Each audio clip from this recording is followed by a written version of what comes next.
Pemirsa Hasanah, dalam aktivitas sehari-hari, suami istri yang hidup satu atap dengan istrinya dalam kehidupan sehari-hari tentu sering bersentuhan. Hanya saja yang terkadang membuat ragu jika sentuhan suami istri itu terjadi di saat dalam keadaan suci setelah berwudu. Apakah sentuhan suami istri itu membatalkan wudu? Lalu bagaimana dengan menyentuh mertua? Ini memang persoalan yang sering mengemuka. Para ulama dalam hal ini pun berbeda pendapat. Apakah suami yang menyentuh istrinya pada saat sedang suci dari hadas kecil, wudunya batal atau tidak? Namun yang perlu diketahui bahwa bersentuhan yang dimaksud di sini dan menjadi perbedaan pendapat di antara ulama adalah apabila suami bersentuhan dengan istrinya tanpa alas apapun.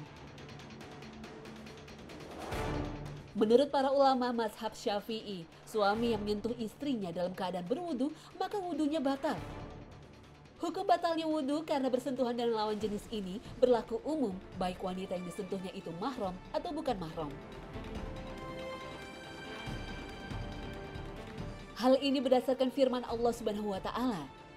Dan jika kamu sakit atau dalam perjalanan kembali dari tempat buang air, kakus, atau menyentuh perempuan, lalu kamu tidak memperoleh air, maka bertayamumlah dengan tanah yang baik bersih. Sapulah mukamu dan tanganmu dengan tanah itu. Al-Quran Surah Al-Maidah ayat 6.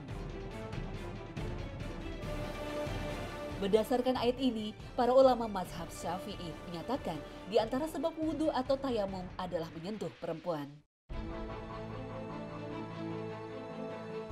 Namun menurut mayoritas ulama dari mazhab Hanafi, Hambali, dan Maliki, suami yang menyentuh istrinya dalam keadaan suci dari hadas kecil itu tidak membatalkan wudhu. Namun menurut mazhab Maliki, sentuhan itu bisa membatalkan wudhu jika sentuhan itu menimbulkan syahwat.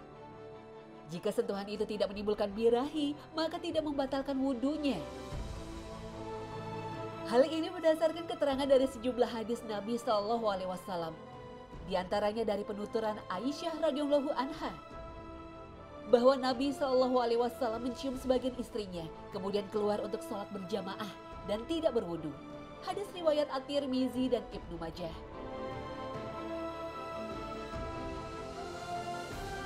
Dalam kesempatan lain, Aisyah radhiyallahu anha juga menuturkan, aku pernah tidur di depan Rasulullah SAW dan kedua kakiku berada di arah kiblatnya.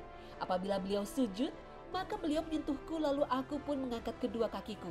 Apabila beliau berdiri, maka aku membentangkan kedua kakiku seperti semula. Aisyah berkata, rumah-rumah saat itu masih belum punya lampu. Hadis riwayat Bukhari dan Muslim.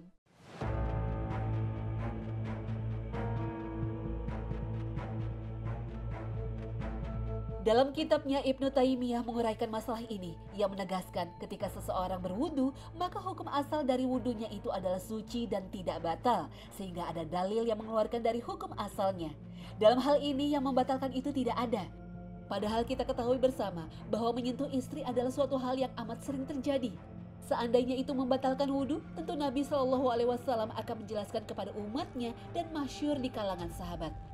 Tetapi tidak ada seorang pun dari kalangan sahabat yang berwudu hanya karena sekedar menyentuh istrinya. Lalu bagaimana bersentuhan dengan mertua? Apakah membatalkan wudu? Perlu diketahui, ibu mertua adalah mahram bagi seorang laki-laki. Mengapa? Karena dia telah menikahi anaknya. Maka jika menyentuhnya, maka seorang laki-laki tidak batal wudunya. Wallahu a'lam bishawab.